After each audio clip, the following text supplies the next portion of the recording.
नमस्कार बच्चों, मैं सुनीता झा, आपकी ऑनलाइन हिंदी शिक्षिका। आज मैं फिर से आप लोगों को आईसीएसई बोर्ड कक्षा षष्ठी की एक कहानी पढ़ाने जा रही हूँ जो नवीन पल्लव पाठ्य पुस्तक से ली गई है, जिस भाग 6 से। और इस कहानी का नाम है मैंने तैरना सीखा। ये हास्य और व्यंग कथा है, यानी कि व्यंग किया गया है उस भाव पर जिसमें लोग कोशिश करते हैं कि मुझे तैरना या कोई भी चीज़ आ तो जाए, सीख तो मैं जाऊँ, लेकिन उसके लिए मुझे किसी गुरु की ज़रूरत ना हो। मैं किताब पढ़ के या कहीं से किसी से सुनकर मैं उसको कोशिश कर लूँ और मैं सीख जाऊँ। या फिर जब उसे कोई गुरु भी मिलता है तो वो जिस चीज़ को वो नहीं कर सकता उसको करने की कोशिश में किस किस तरह की बाधा आती है वो बताया गया है। साथ ही साथ उन सारे समय को जहाँ पे उन्हें बहुत ज़्यादा भय हुआ या हंसी आई या जो भी भाव था, उन भावों को लेखक ने अन्य उदाहरणों के साथ, देश विदेश के अन्य उदाहरणों के साथ बहुत सुंदरता से रखा है, जिससे कि और हास्य की उत्पत्ति होती है। हास्य का मतलब हंसी होता है और व्यंग का मतलब होता है कटाक्ष करना, टॉन्ट करना किसी चीज़ को लेकर। टॉन्ट का मतलब होता है जब किसी चीज़ को लेकर हम किसी का मजाक उड़ाते हैं, किसी चीज़ का मजाक उड़ाते हैं। जैसे मान लीजिए कि कोई बहुत ज़्यादा नटखट बच्चा है और उसको कोई कहे कि वाह वाह, आपके जैसे शरीफ और सज्जन व्यक्ति तो मैंने देखे ही नहीं। तो वो शरीफ और सज्जन क्या है? एक मजाक है, एक व्यंग है उसके ऊपर, जिसको कि सरकाज़्म करके भी आप लोग जानते हैं। ठीक है, उसी को व्यंग यहाँ पे कहा गया है। ठीक है, तो अभी हम लोग उसी चीज़ को इस पाठ में पढ़ने जा रहे हैं जिसका नाम है मैंने तैरना सीखा। लेखक यहाँ पर अपने तैरना सीखने की जो उनकी जर्नी थी, जो उनका सफ़र था, उसके बारे में बता रहे हैं। इस कथा में प्रायोगिक कलाओं को पुस्तक से सीखना किस प्रकार हास्यास्पद और कठिन है, इसे अत्यंत रोचक ढंग से दिखाया गया है। मतलब इस कथा में दिखाया गया है कि बिना गुरु का ज्ञान जब किसी चीज़ को सीखने के लिए हम पाना चाहते हैं, खासकर कोई ऐसा प्रायोगिक कला जो कि बिना सिखाए नहीं सीखा जा सकता, जो कि जैसे बिना पानी में उतरे हम तैरना नहीं सीख सकते, उसी तरह जब तक कोई उस चीज़ को सिखाएगा नहीं, कोई ज़रूरी नहीं है गुरु का मतलब कि एकदम आप नेशनल लेवल के प्लेयर से ही सीखने जाएं। आप किसी ऐसे भी व्यक्ति से सीख सकते हैं जो अच्छी तरह से जानता है, लेकिन ज़रूरत है कि कोई ना कोई आपको वो सिखाए। तो उस समय कैसे कठिन मुश्किल घड़ी आती है, कैसे खतरे उठाने पड़ सकते हैं और कितना मज़ेदार हास्यास्पद यानी हंसी आने लायक घटनाएं घट सकती है। तो उसी चीज़ को इस कहानी में दिखाया है लेखक ने। शुरू करते हैं। मूर्तिकला, चित्रकला, काव्य कला, संसार में अनेक कलाएं हैं। मूर्तिकला मतलब मूर्ति बनाना, मूर्तिकारी। चित्रकला मतलब पेंटिंग, ड्राइंग। और काव्य कला मतलब काव्य लिखना, ग्रंथ लिखना, छंद लिखना। ये सब जो है बहुत सारी कलाएं संसार में है, बहुत सारे हैं, नृत्य हैं, संगीत है, बहुत तरह के हैं। सबका अलग अलग माध्यम है। माध्यम मतलब जिसके द्वारा किया जा सकता है, ठीक है, जिसके मदद से वो कला की जाती है। जैसे रंगों की मदद से चित्र बनाया जाता है, हथौड़ी और छेनी की मदद से मूर्ति बनाई जाती है, उसी तरह कवि ना होकर भी काव्य कला का ज्ञान आपको हो सकता है। मतलब आप कवि नहीं हैं, कोई बात नहीं, आप लिख नहीं सकते हैं, लेकिन फिर भी आप कविताओं को सुनकर उसके बारे में, उसकी गहराई के बारे में, उसके अच्छे या बुरे होने के बारे में आप थोड़ा बहुत जान सकते हैं, बिना सीखे हुए भी। ठीक है, वो आपके अंदर नेचुरल भी हो सकता है। तानसेन ना होने पर भी आप संगीत की बारीकी समझ सकते हैं। मतलब आप बहुत अच्छे सिंगर नहीं है। तानसेन का मतलब है, ये एक व्यक्ति का नाम है जो अकबर के दरबार के नवरत्नों में से एक थे। ये एक महान संगीतकार थे, बहुत अच्छे गायक भी थे। तो बताया गया है कि आप तानसेन ना हो, बहुत महान सिंगर ना हो, बहुत महान संगीतकार ना हो तो भी कोई बात नहीं, लेकिन फिर भी आप संगीत की बारीकी को समझ सकते हैं। ज़रूरी नहीं है कि आपने संगीत कला पूरी तरह से सीखी हो, थोड़ा बहुत जानकारी संगीत के बारे में आप फिर भी रख सकते हैं। बिना सीखे हुए भी सुनकर अंदाज़ा हो जाता है कि हाँ, यहाँ पर कुछ गड़बड़ है, यहाँ पे कुछ अच्छा है संगीत के बारे में। किंतु तैरने की सब टेक्निक जानने के बाद भी यह आवश्यक नहीं कि आप तैर भी सकें। लेकिन लेखक का मानना है कि जैसे सारी चीज़ें जो हैं बिना सीखे भी आप थोड़ा बहुत जान जाते हैं अन्य कलाओं को, लेकिन तैरने के सारे टेक्निक आपको पता हो कि कैसे हाथ आगे बढ़ाना है, कैसे पैर को ऊपर नीचे करना है, कैसी आपकी मुद्रा होनी चाहिए, कैसा आपका भाव होना चाहिए, कितना पानी में खड़ा होना चाहिए, सब आप जान रहे हों, लेकिन फिर भी आप तैर नहीं सकते हैं। जब तक आप पानी में ना जाएं, जब तक आप सीख ना लें, तब तक आप तैर नहीं सकते सारे नियम कायदे कानून जानने के बावजूद। आप किसी पुस्तक में पढ़ लीजिए कि पानी में जब खड़ा होना हो तब आपकी कमर 90 डिग्री का कोण बनाए, आपका हाथ 45 डिग्री का और आपकी आंख 30 डिग्री का। परंतु यदि इतने के बल पर ही आप पानी में कूद पड़े तो बिना पासपोर्ट के सीधे अमेरिका की ओर चले जाएंगे।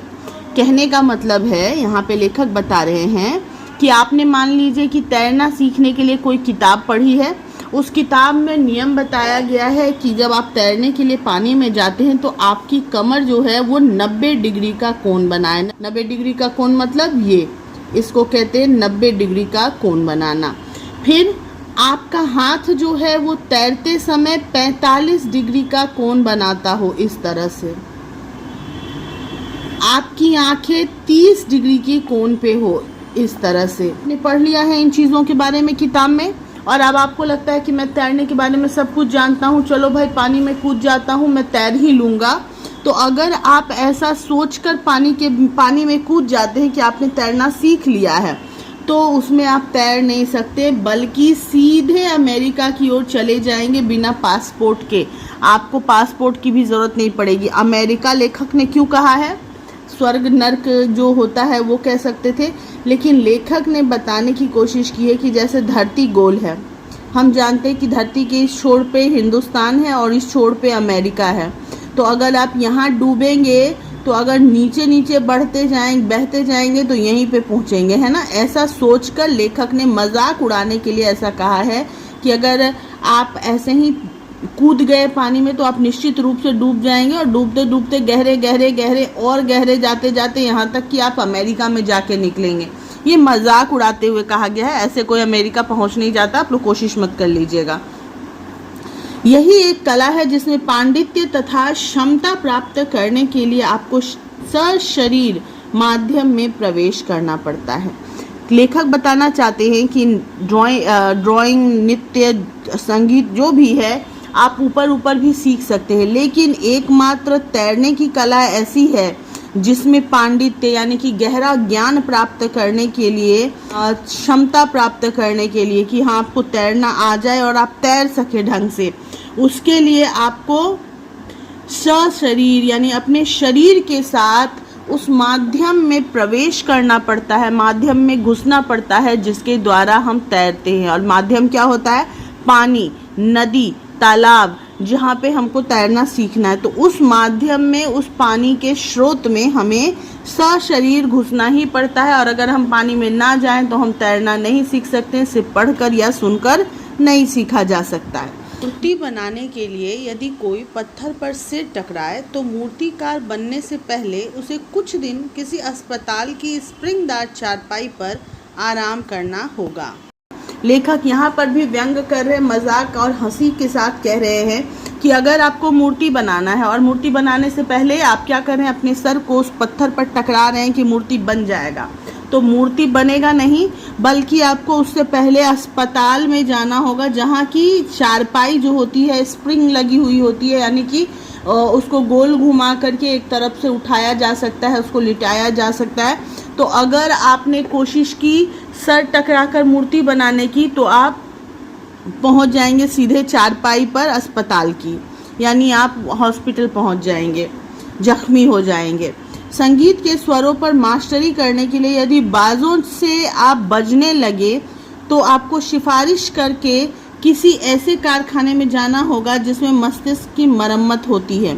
लेखक बता रहे हैं कि और अगर आपको संगीत में मास्टरी करनी है, मतलब उसमें आपको एकदम से ट्रेंड होना है, बहुत ज़्यादा निपुण होना है संगीत में, तो यदि बाजों से आप बजने लगे, मतलब जैसे बाजा बज रहा है, जो बजाना आप सीख रहे हैं म्यूज़िक के लिए, उसी की तरह आप भी बजने लगेंगे, तो डेफिनेटली आपको कहीं ना कहीं किसी पागल खाने में जाकर सिफारिश करनी पड़ेगी अपने आप को वहाँ पे भर्ती करने के लिए, जहाँ पर मस्तिष्क की मरम्मत होती है, मतलब दिमाग की मरम्मत होती है, ठोक पीट की जाती है, उसको ठीक किया जाता है। ऐसे कारखाने में जाना पड़ेगा, यानी किसी पागल खाने में जाना पड़ सकता है। ये भी मजाक के ही तौर पे यहाँ पे सारा कुछ लिखा हुआ है, ठीक है, कि मस्तिष्क की मरम्मत के लिए कारखाने में जाना, कोई दिमाग का इलाज किसी कारखाने में नहीं होता बल्कि पागल खाने में होता है, पागलों के हॉस्पिटल में होता है। तो वहाँ जाने के लिए, मस्तिष्क की मरम्मत कराने के लिए आपको सिफारिश करनी पड़ जाएगी, अगर आप बाजे की तरह ही बाजे के साथ बजने लगते हैं तो। लेकिन परंतु इससे पहले कि आप तैरने का क ख भी जाने, आपको ऐसे जलसे में जाना होगा जहाँ की महफिल जल से होती है। तो कहने का मतलब है कि अगर आपको पत्थर की मूर्ति बनाना है तो आप पत्थर में नहीं घुसेंगे डायरेक्ट। आपको कोई बाजा बजाना सीखना है, म्यूज़िक सीखना है, तो आप उसके साथ साथ घुसकर बजने नहीं लगेंगे। अगर ऐसा करते हैं तो आपको नुकसान होता है। लेकिन अगर आपको तैरना सीखना है तो तैरना सीखने का क ख यानी आरंभिक ज्ञान पाने के लिए भी आपको एक ऐसे जलसे में, ऐसे महफिल में जाना पड़ता है, ऐसी जगह पे जाना पड़ता है जहाँ की महफिल, जहाँ की सजावट जो है, जहाँ के आसपास जो है सिर्फ जल ही जल होती है। यानी कि म्यूजिक और मूर्तिकार बनने के लिए आपको उसके माध्यम के बीच में घुसना नहीं पड़ता। अगर घुसते हैं तो आपको नुकसान होता है। लेकिन अगर आप तैरना सीखना चाहते हैं तो उसके माध्यम यानी कि जल में आपको घुसना ही पड़ेगा। जल में आप घुसेंगे नहीं तो तैरना नहीं सीखेंगे। तो ऐसे जलसे में, ऐसी पार्टी में, ऐसे उत्सव में आपको घुसना पड़ता है जहाँ की पार्टी ही, महफिल ही जल से होती है, ठीक है। और उस महफिल में घुसकर, उस जलसे में घुसकर आपको अपने पाणी पल्लव से पानी का परिरंभन करना होता है। पानी पल्लव मतलब, पानी का मतलब होता है हाथ, और पल्लव रूपी हाथ है, या पल्लव का मतलब होता है जो नए पत्ते निकलते हैं ना पौधों में, तो उसको कहते हैं पल्लव। तो आपका जो पल्लव रूपी हाथ है उससे पानी से गले मिलना ही पड़ता है आपको, क्योंकि आप तैरने सीखने के लिए हाथ को घुमाना पड़ता है ना, इसलिए लेखक ऐसा कह रहे हैं कि आप गले मिलते हैं अपने हाथों की सहायता से पानी से। और जीवन से जीवन की बाजी लगानी होती है और अपने जिंदगी की शर्त लगाकर, यानी उसको डेंजर में डालकर ही आप तैरना सीख सकते हैं। यानी पानी में घुसेंगे तो डूबने का डर रहता है, लेकिन इस डर को दूर किए बगैर आप तैरना नहीं सीख सकते। उसके बाद लेखक कहते हैं कि उत्तर प्रदेश में 2 नदियां बहती हैं, गंगा और यमुना। यमुना के किनारे रहने वाले रासलीला करते हैं और गंगा के तट के निवासी गंगा जी की पूजा के अभ्यासी हो जाते हैं। लेखक बता रहे हैं कि जो उत्तर भारत में 2 नदियां हैं, मुख्य नदियां गंगा और यमुना। तो यमुना जो है वो दिल्ली के किनारे है, वृंदावन या गोकुल के किनारे है, जहाँ पर कृष्ण का जन्म हुआ था, जहाँ पर उनके शासन में लोग रहे थे, द्वारिका आदि था। तो वहाँ के लोग रासलीला करते हैं जो कि कृष्ण का शुरू किया हुआ था, और गंगा जी के किनारे रहने वाले लोग गंगा जी की पूजा के आदी हो जाते हैं। गंगा जी को जल चढ़ाना, गंगा जी में स्नान करना, गंगा जी की पूजा करना, ये वहाँ की दिनचर्या बन जाती है। किंतु तैरना दोनों का जन्म सिद्ध अधिकार माना जाता है। तो पूजा भले अलग अलग देवी और देवताओं की होती है, लेकिन दोनों जगह की ये आदत प्रसिद्ध है कि चाहे गंगा किनारे का वासी हो या यमुना किनारे का वासी हो, तैरना जरूर जानते हैं, उनका जन्म सिद्ध अधिकार माना जाता है। अगर नहीं किसी को आता तो बोलता है अरे गंगा किनारे रहकर तैरना नहीं आता है। इन दोनों पवित्र सरिताओं का निवासी यदि तैरना ना जानता हो तो वह वैसा ही है जैसे टेम्स के किनारे रहने वाला बॉल डांस नहीं जानता हो। तो अगर इन दोनों पवित्र सरिताओं यानी गंगा और यमुना के आसपास का रहने वाला वहाँ का निवासी जो है वो तैरना नहीं जानता है तो बिल्कुल इतना अजीब है वो चीज़, जैसे कि टेम्स नदी के किनारे के लोग जो हैं वो बॉल डांस नहीं जानते। टेम्स नदी आपको पता है लंदन में है, जहाँ का मुख्य और पारंपरिक डांस है बॉल डांस। तो लंदन के लोग यानी जो टेम्स के किनारे रहने वाले लोग हैं वो अपने पारंपरिक नृत्य के बारे में न जाने, उतना ही हास्यास्पद है गंगा और यमुना के किनारे रहने वाले का तैरना न जाना। मिसिसिपी के तट का वासी रॉक एंड रोल न जानता हो। मिसिसिपी जो उत्तर अमेरिका की नदी है और उत्तर अमेरिका के लगभग हर क्षेत्र में, हर शहर, हर देश में पहुंचती है। तो वैसे नदी के तट के निवासी रॉक एंड रोल डांस को नहीं जानते हो, क्योंकि ये अमेरिका का फेमस और पारंपरिक नृत्य है। तो वो लोग अगर रॉक एंड रोल नहीं जानते हैं तो ये भी आश्चर्य की बात है। और राइन का पानी पीने वाला व्याकरण ना जानता हो, और जो राइन नदी के किनारे बसते हों वहाँ के लोग व्याकरण ना जाने, ये भी उतना ही आश्चर्यजनक बात है। और इतने ही आश्चर्य की बात है कि गंगा यमुना के किनारे वाले लोग तैरना ना जाने। राइन नदी जो है वो स्विट्जरलैंड से निकलती है और ऑस्ट्रिया तक जाती है, और ये नदी ऑस्ट्रिया और जर्मनी तथा जर्मनी और फ्रांस के बीच की सीमा के तरह उन दोनों के बीच में बहती है, दोनों को अलग अलग करती है, दो देशों को। ठीक है, विधि का कुछ ऐसा विधान हुआ कि इस बार मेरा जन्म गंगा किनारे काशी नगरी में हुआ। लेखक बता रहे हैं कि ऐसे ही वो भी गंगा नदी के किनारे जन्मे थे, काशी नगरी में। काशी आप लोग जानते हैं ना, गंगा नदी के किनारे ही बसा हुआ है, जहाँ पे विश्वनाथ मंदिर है। तो काशी नगर में ही लेखक का जन्म हुआ, जो कि गंगा के किनारे है, और लेखक को तैरना नहीं आता है। सोचिए, गंगा के किनारे रहने वाले को तैरना ना आए तो कितना मजाक का बात है, वैसा ही वो झेल रहे हैं। काशी का महात्म्य हमसे पहले के लोग भी कह गए हैं।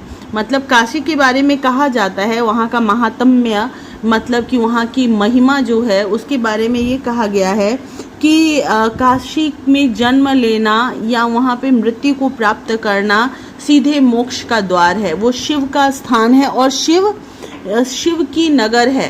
काशी को विश्व का सबसे पहला शहर भी माना जाता है, केंद्र भी माना जाता है। तो ऐसा सब इतना सब महात्म्य तो बहुत कुछ पहले के लोग भी बता के गए हैं। मैं यदि उसमें कुछ जोड़ना चाहता हूँ तो केवल इतना कि काशी अब वाराणसी हो गया है। लेखक और कुछ उसमें नहीं बताना चाहते हैं, क्योंकि पहले के लोगों ने, हमारे पूर्वजों ने बहुत कुछ काशी के बारे में बता दिया है। लेखक सिर्फ ये बताना चाहते हैं कि काशी का नाम अब वाराणसी हो गया है, मतलब नाम बदल गया है वहाँ का।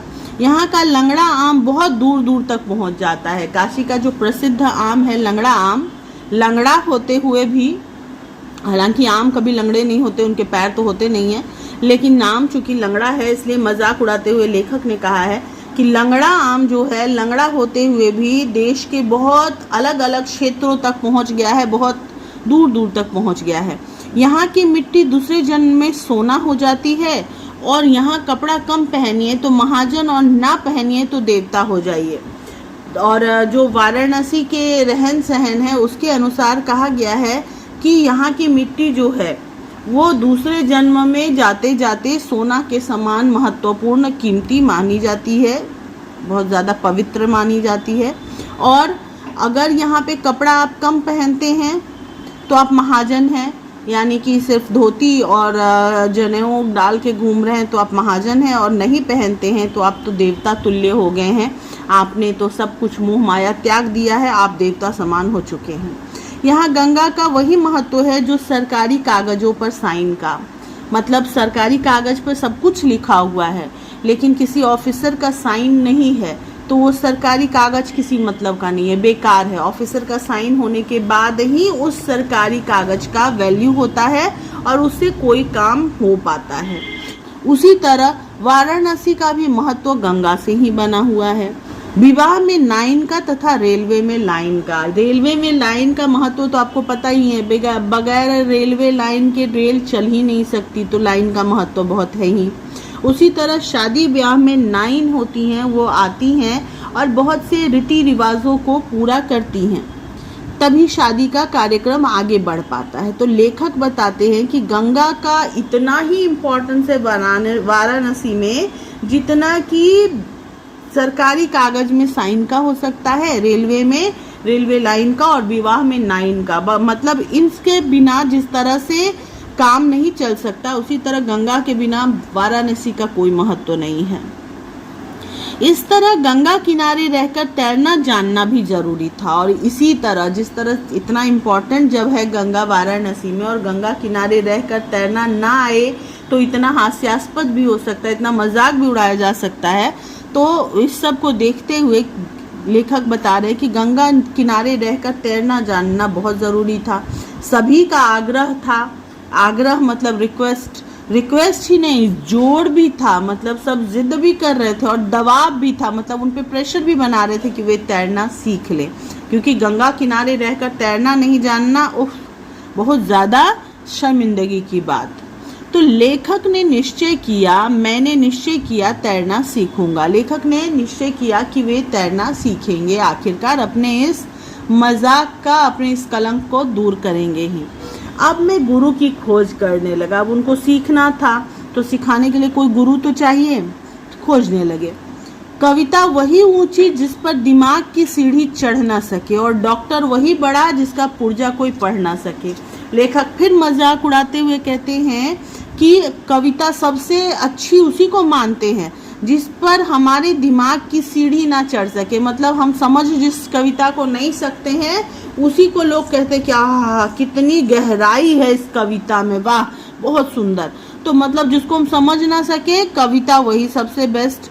उसी तरह डॉक्टर सबसे अच्छा वही है जिसके कि लिखे हुए पुर्जे को यानी प्रेस्क्रिप्शन को कोई पढ़ नहीं सकता। आपने पढ़ने की कोशिश की कभी? मेरे समझ में तो नहीं आता है। जब मैं दवा लेकर आती हूँ तो मुझे खाना कैसे है उसके लिए भी मैं पहले वर्ड को देखती हूँ कि हाँ पहले वर्ड में जब दवा का नाम लिखा गया है तो पहले वर्ड में कौन सा लेटर है, तो वो जो लेटर होता है उसको देखकर मैं अंदाज़ा लगाती हूँ कि शायद इसी दवा के बारे में बोला गया है कि एक एक गोली 3 टाइम या 2 टाइम, कुछ भी मेरे पढ़ने में तो नहीं आता है। तो उसी चीज़ का मजाक लेखक भी उड़ाते हैं कि डॉक्टर सबसे अच्छा वही माना जाता है जिसके प्रेस्क्रिप्शन को कोई पढ़ ना सके, उसकी राइटिंग खराब हो।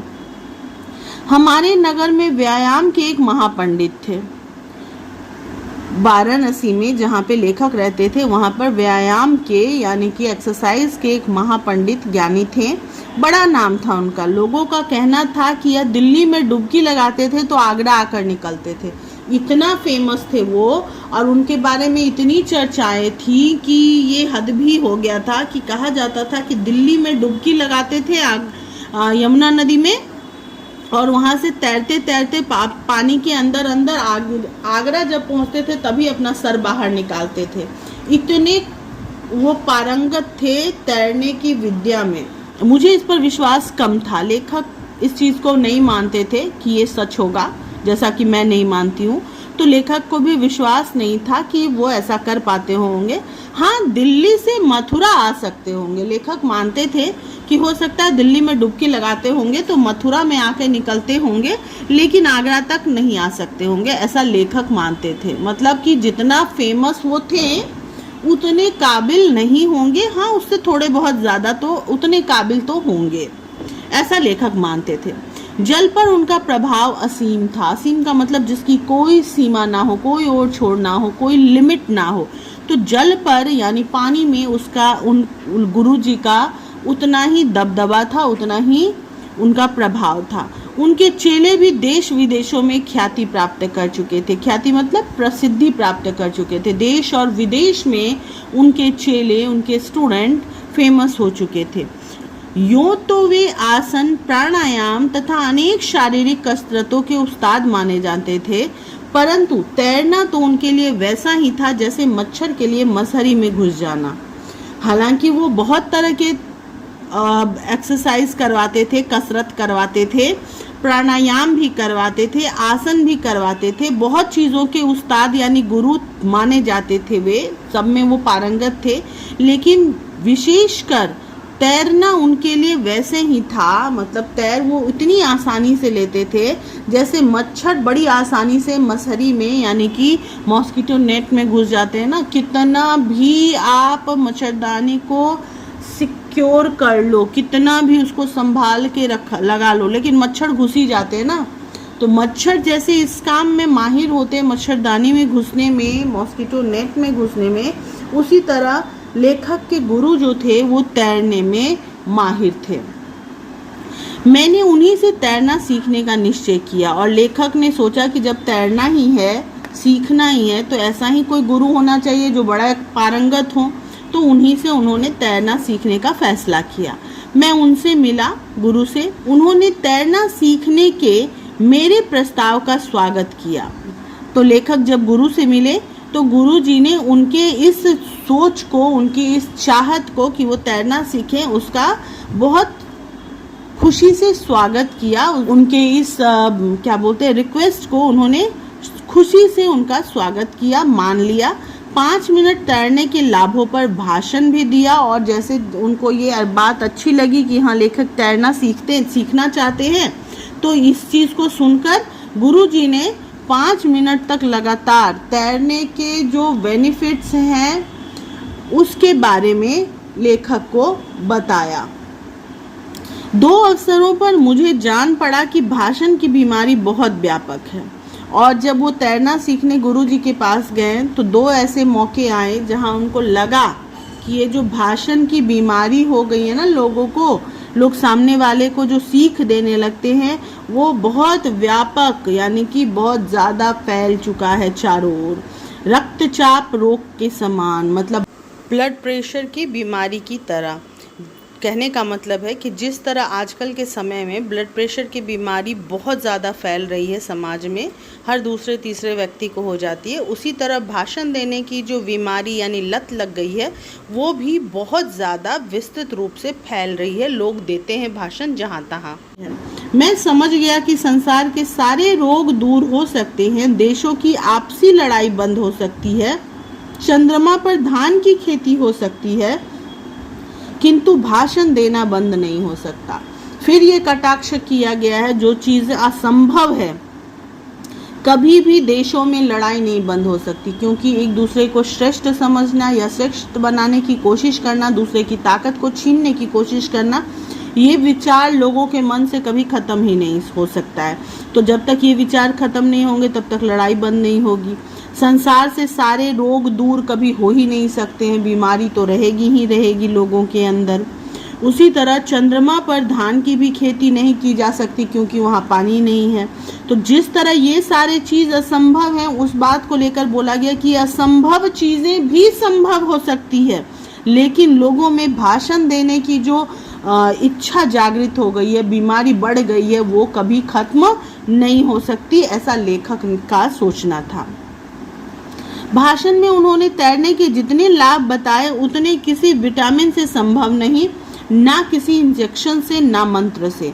मतलब गुरुजी ने भाषण के बारे में इतना कुछ बताया, इतनी खासियत उसकी बता दी, उतनी खासियत तो कोई दवाई, इंजेक्शन या कोई मंत्र, जादू किसी भी चीज़ में नहीं था, ऐसा उनको भाषण को सुनकर महसूस हुआ।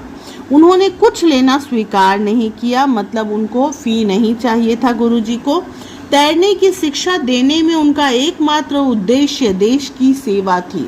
मतलब वो तैरना जो सिखाते थे वो पैसे के लिए नहीं सिखाते थे, बल्कि देश के लोगों को तैरने में निपुण बनाने के लिए, देश की सेवा करने के लिए ये काम वो करते थे।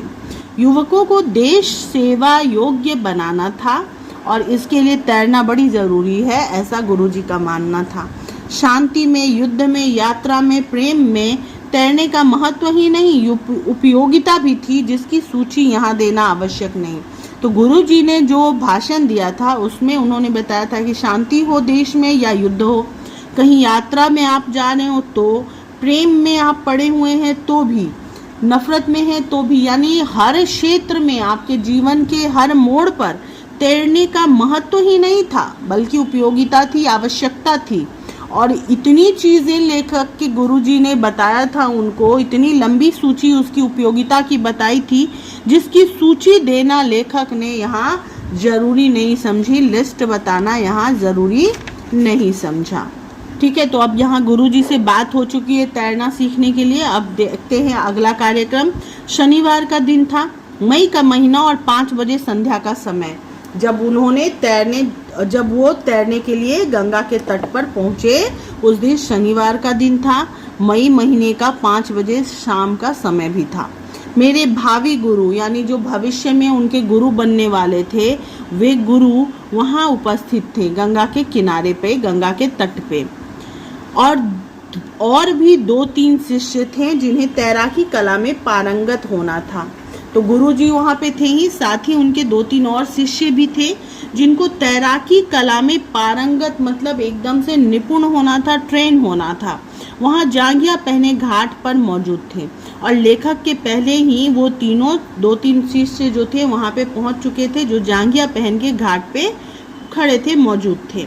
जानकारी के लिए बता देना आवश्यक है कि वाराणसी में गंगा के किनारे सड़क से जल तक पत्थर की सीढ़ियां बनी हैं। आप में से अगर कोई गए हैं गंगा नदी में वाराणसी के, तो आपने कब देखा होगा कि सड़क से लेकर, जो रोड है ना गंगा के किनारे की, वहाँ से लेकर जहाँ तक गंगा का पानी है वहाँ तक जाने के लिए पत्थर की सीढ़ियाँ बनी हुई है। और वहाँ पे बहुत सारे घाट है गंगा नदी के किनारे, बहुत से अलग अलग जगहों पर ऐसे घाट बने हुए हैं, बहुत सारी मंदिरें हैं। तो वहाँ पे उन सीढ़ियों के द्वारा ही जाया जाता है। जैसे ये रोड है और यहाँ से नीचे उतरना है सीढ़ियों की मदद से। जैसे पुराने ज़माने में रोम के थिएटर होते थे। रोम के थिएटर कैसे होते थे? बीच में मंच होता था, ऐसे रहता था और यहाँ से एक एक करके सीढ़ियाँ उतरती थी सारी नीचे की ओर, ऐसे चारों तरफ से पूरे सीढ़ियों से घिरा रहता था वो। तो बिल्कुल वैसे ही गंगा किनारे भी सीढ़ियाँ बनी हुई हैं।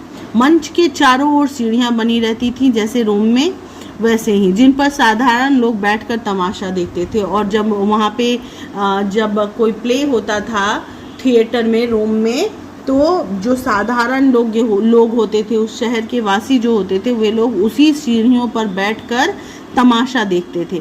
पानी के ऊपर सीढ़ियों पर बैठकर लोग मालिश कराते, और यहाँ पर गंगा किनारे जो सीढ़ियाँ हैं उसके ऊपर बैठकर लोग अपने शरीर की मालिश कराते हैं, हजामत बनवाते हैं। सवेरे 12 महीनों और गर्मी के दिनों में संध्या को भी यहाँ युवक और युवती, बालक और बालिका, वृद्ध और वृद्धा एकत्र रहते हैं। मतलब गंगा किनारे भीड़ बनी ही रहती है 12 महीने, मतलब कोई भी मौसम हो, फर्क नहीं पड़ता। सुबह के समय में वहाँ लोगों की भीड़ होती ही है, और गर्मी के दिनों में तो शाम के वक्त भी वहाँ पर बहुत सारे लोगों की भीड़ रहती है, चाहे युवक युवती, बालक बालिका, बूढ़े हों, सब लोग वहाँ पे ज़रूर जाते हैं, भीड़ बनी रहती है। वाराणसी में इसका वही महत्व है जो कोलकाता में चौरंगी का, मुंबई में चौपाटी का, और लखनऊ में हजरतगंज का, और दिल्ली में कनॉट सर्कस का। मतलब जिस तरह से कोलकाता में चौरंगी लेन प्रसिद्ध है, मुंबई में चौपाटी पर लोग घूमने जाते हैं, लखनऊ में हजरतगंज मेन स्पॉट है, दिल्ली में कनॉट सर्कस फेमस है, उसी तरह वाराणसी में गंगा नदी के किनारे लोगों को टहलना पसंद है, वहाँ पर भीड़ उसी तरह बनी रहती है। इसी स्थान पर मुझे तैरना सीखना था। मेरे गुरुजी ने यहाँ पुनः एक भाषण दिया जो भगवान की दया से छोटा था। अब गुरुजी ने तैरना सीखने से जस्ट पहले फिर से एक भाषण दिया, लेकिन बहुत बहुत मेहरबानी उनकी, भगवान की भी दया कि ये भाषण उतनी लंबी नहीं थी जो इससे पहले उनको मिली थी जब वो सीखने का आग्रह करने गए थे। उन्होंने तैरना सीखने में अभ्यास और स्टाइल पर जोर दिया। गुरुजी ने जब अभी सीखना बताया, क्या करना है, कैसे सीख सकते हैं, तो उन्होंने बताया अभ्यास यानी प्रैक्टिस बहुत ज़रूरी है, जो कि आप लोग भी जानते हैं, हर चीज़ में प्रैक्टिस की ज़रूरत होती है। और स्टाइल यानी कि तैरने में जो मुद्राएं होती हैं उसके विशेषता पर उन्होंने बहुत जोर दिया। बोले, मतलब गुरुजी बोले कि जो महत्व सरकार के यहाँ फाइल का है, शरीर में बाइल का है, उससे अधिक महत्व तैरने में स्टाइल का है। लेखक के गुरु जी ने बताया कि सरकारी कार्य में फाइल बना होता है, छोटे छोटे बहुत सारे पेपरों का, हर काम के लिए कोई भी टेंडर पास कराना हो, कोई भी सरकारी काम हो रहा हो तो उसके लिए एक फाइल तैयार होता है और उस फाइल पर संबंधित ऑफिसरों का साइन लेना पड़ता है। तो वो फाइल के बिना काम आगे बढ़ ही नहीं सकता। तो फाइल का जिस तरह सरकारी काम में महत्व है, शरीर में पित्त का, वाइल यानी पित्त का, पित्त मतलब शरीर जो है हमारा 3 चीज़ों से बनता है, कफ, पित्त और वात। इन्हीं तीनों के सही संयोजन से, सही रूप से चलने से व्यक्ति स्वस्थ रहता है। तो उसमें एक होता है पित्त, तो उसके बारे में यहाँ बताया गया है कि पित्त शरीर में जितना इम्पॉर्टेंट है उससे भी अधिक महत्व है तैरने में स्टाइल का। यानी कि शरीर के बाइल और सरकार के फाइल से भी ज़्यादा इम्पॉर्टेंट है तैरने में स्टाइल। मतलब अगर स्टाइल सही हो तभी आप तैर सीखते हैं। इतना कहने के बाद उन्होंने आज्ञा दी, पानी में उतरिए। सब कुछ समझाने बुझाने के बाद लेखक के गुरुजी ने उनको पानी में घुसने की आज्ञा दी। मुझे उस समय जल से भी भय लगने लगा। अब पानी में, अभी तक तो उन्होंने तय किया था कि तैरना सीखना है, लेकिन अब पानी में घुसना था, इस वजह से लेखक को जल से डर लगने लगा था कि पानी में घुसने के बाद क्या होगा। किंतु मैंने साहस बटोरा, हिम्मत जमा किया, क्योंकि गंगा में तो बहुत ज़्यादा पानी है ना, अथाह जल है, तो उसमें डूबने का डर रहता है। स्विमिंग पूल में तो उतना पानी नहीं होता, तो हिम्मत होती है और बहुत से लोग भी होते हैं। यहाँ पर डर लग रहा था तो उन्होंने अपनी हिम्मत को समेटा, बटोरा और पानी में उतरने लगे। लेखक, मेरी गति से, मेरे हाव भाव से, मेरे चेहरे की भाव भंगिमा से लोगों को यह जान पड़ा होगा कि मेरे मन में भय अटखेलियाँ कर रहा है।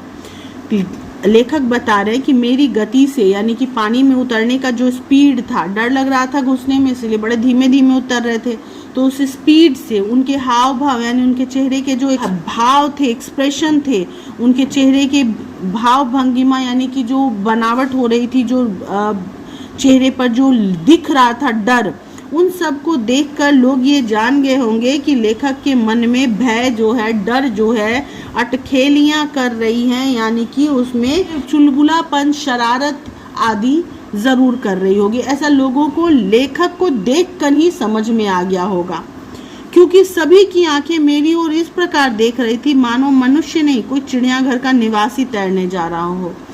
क्योंकि लेखक ये इसलिए कह रहे हैं कि उनको देखकर ही सबको समझ में आ गया होगा कि मैं बहुत डरा हुआ हूँ, क्योंकि जो भी आसपास के लोग थे सब लेखक की ओर ही देख रहे थे और ऐसे देख रहे थे जैसे वो कोई इंसान नहीं बल्कि चिड़ियाघर का कोई निवासी, यानी कि कोई जानवर है जो तैरना सीखने जा रहे हैं। और ऐसा इसलिए क्योंकि वहाँ पर गंगा के किनारे लोग गंगा में नहाना, गंगा में तैरना बड़ा आसान और सामान्य बात मानते हैं, और उसमें लेखक का इस तरह का डर लोगों के लिए असामान्य लग रहा था और इसीलिए लेखक को सब लोग बड़े अजीब नज़रों से देख रहे थे। तो बच्चों, ऐसा करते हैं कि इस वीडियो को यहीं पे रहने देते हैं। वीडियो लंबा हो चुका है और प्रश्नोत्तर वगैरह भी है, तो बहुत लंबा ना करते हुए इस वीडियो को यहाँ पे शॉर्ट करके छोड़ देते हैं और जल्दी ही मैं इस पाठ को आगे बढ़ाते हुए एक और वीडियो लेकर आपके समक्ष प्रस्तुत होंगी, जिसमें कि प्रश्नोत्तर भी होगा। तब तक के लिए बाय बाय, टेक केयर, और इस वीडियो को शेयर करना बिल्कुल मत भूलिए।